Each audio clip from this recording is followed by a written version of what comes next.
Përshëndetje miqtë e mi, sot jam duke përgatitur një liko apo gliko, siç quhet, me qershi. Kam zgjedhur këto qershitë e bukura. Më pëlqen kjo ngjyra pak e çelët e tyre, sepse likoja apo glikoja del më e mirë. Dhe unë këtu kam gati 3 kg qershi.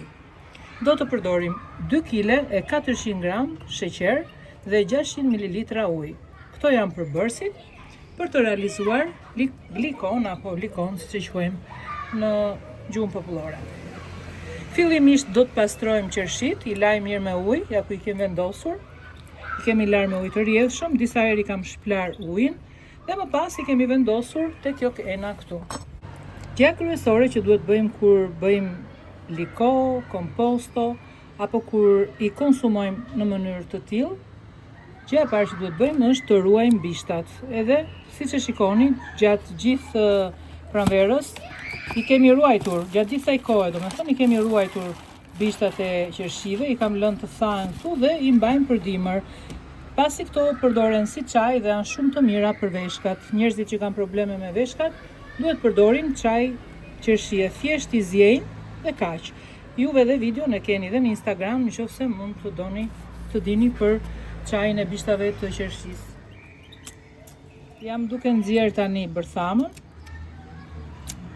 Këto janë qershi tibre dhe janë goxha të mëdha dhe mezi del edhe bërthama. Mund ta nxjerrim me këto mjete, kemi edhe këtë të vjetrën, kjo është e vjetër, po është efikase edhe kjo, ose thjesht edhe me shtiza.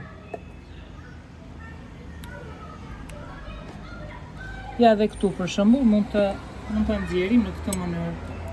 E godasim edhe del.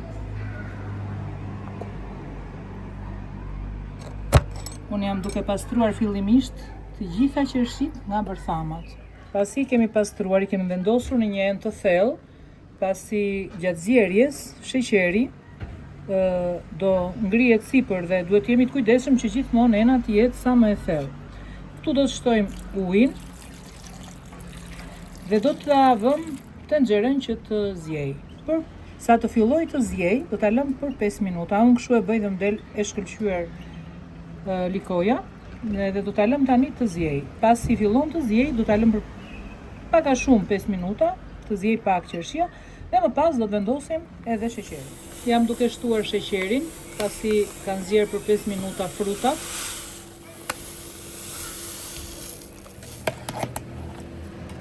I lëvizim pak me kujdes, meqense ujin e kemi të vluar tani, se kishin marrë dhe i lam 5 minuta që të zjenin, hodhëm dhe sheqerin, tani do t'i lëm të zjejnë edhe 10 minuta. Më pas, meqense tani është mbasdite, unë do ta mbyll gazin edhe do t'i lëm të qëndrojnë në qetësi gjithë natës. Pastaj ditën tjetër, nesër, do t'i jap valën tjetër.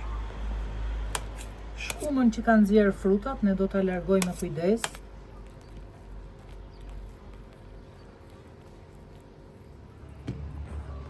Dhe pasi i kemi lënë tër natën të pushojnë, tani do t'i vendos sërish, pra një ditë më pas, do t'i vendos sërish për të zjerë. Dhe gjatë kohës që zjen, do t'i heqim gjithë shkumën që krijohet. Siç e shikoni, e kam ndezur jo shumë të lartë temperaturën, edhe kjo po zjen në mënyrë të ngadalshme. Gjithashtu, i heqim edhe shkumën e krijuar në sipërfaqe dhe edhe ditën e sotme do ta lë për gati 10 minuta që të zjej dhe më pas do ta mbyllim sobën dhe do ta lëm të qëndroj edhe sot gjatë gjithë natës, edhe nesër do ta përfundojmë zjerjen. Pra me trendalesa. Edhe sot është dita e tretë dhe mendoj t'i japim një valë përfundimtare për ta lënë të trashet lëngu në mënyrën e duhur. Siç e shikojmë, edhe ngjyra është perfekte.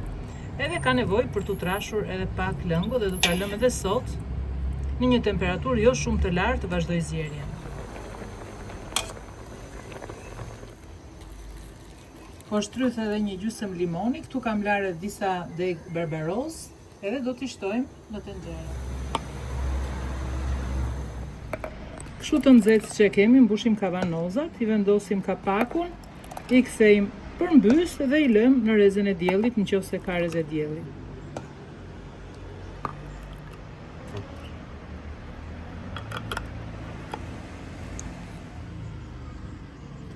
Ja ku e kemi likon të përfunduar, e kemi vendosur edhe në kavanoza, e kemi lëmë përmbys.